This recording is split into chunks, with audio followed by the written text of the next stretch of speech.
Kodak man regrets taking his truck to a restoration shop a year ago and paying the more than $25,000 up front because today his truck is still in pieces.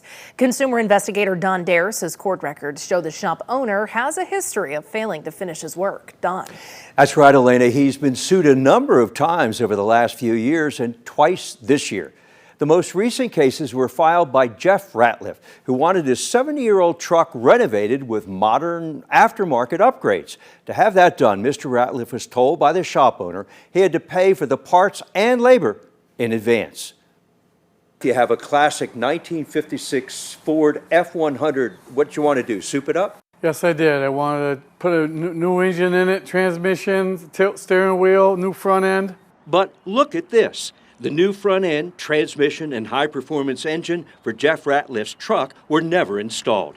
The Ford seat, steering wheel, and speedometer were removed, but as Jeff showed us, nothing inside the cab to modernize it ever got started. I was having it soundproofed, the seat upholstered, tilt steering wheel put in there, new dash, air conditioning. Mr. Ratliff took his truck to Miller Performance and Restoration in Sevierville. The owner is Corey Miller.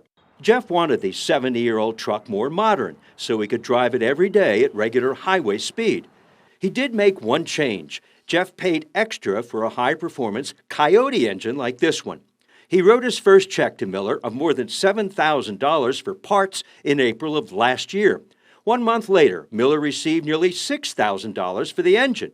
2 weeks later in May, Mr. Ratliff paid Miller $6,700 to buy more parts.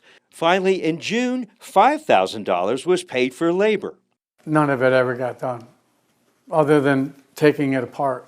When did you expect the truck to be finished? When I originally spoke to him, he said 8 to 10 weeks-ish. Well, I figured it was going to take longer than that. He had it for 10 months. And he would have kept it still if I hadn't took him to court to get my vehicle out of there. Mr. Ratliff sued Corey Miller and Miller Performance and Restoration in Sevier County Court on January 12th of this year and won. The judge told him he had to give me back my truck and all my parts that he had taken apart. Jeff received the original parts back a week after going to court in January. Then in February, Jeff took Mr. Miller back to court. The judge ruled that a judgment for me of $10,000 and my engine, the engine that he said he had bought. That Coyote engine? Yes, sir. Which you've never seen? Never seen it. We went to Mr. Miller's shop in Sevierville to hear his story. No one answered the door, and the place was closed. Since there were vehicles waiting to be restored, we knew he was in business. So we called Corey Miller a few days later to get his side of the story. He's changed his mind 6 different times. We had to send parts back, get new parts, send parts back, get parts back, because he doesn't know what he's doing. He never gave me the chance to finish the vehicle. That's the problem. I don't see what the problem is. I don't know why he wants to make a big old deal out of this. He got what he is supposed to get, and why is he trying to stir up more crap? We discovered Miller has been slapped with more than half a dozen lawsuits since 2023. For breach of contract, failure to perform restoration work, no parts received, among other issues. Are you going to take him back to court? Yes, I am. I'm trying to talk to the district attorney to take my case to criminal court. Jeff Ratliff says he's paid Miller nearly $25,000 to renovate his truck. Now, Corey Miller says he has many satisfied customers who are pleased with his work.